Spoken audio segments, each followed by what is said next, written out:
The waterjet cutting process utilizes high-pressure water to erode and cut a variety of materials into the required shape.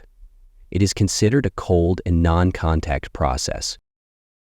The process is applied in industries around the world, such as automotive, agricultural, and aerospace.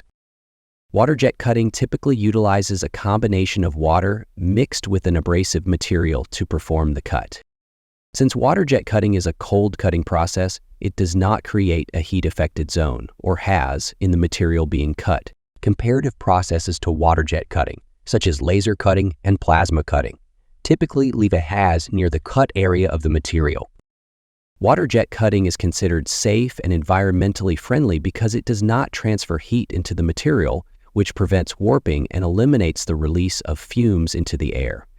A range of applications and materials utilize waterjet cutting, especially for precise cutting, providing square edges with a moderate kerf and virtually no kerf angle.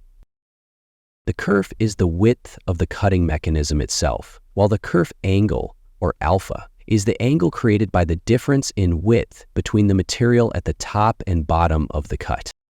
Waterjet cutting also offers better structural integrity compared to laser cutting and plasma cutting processes.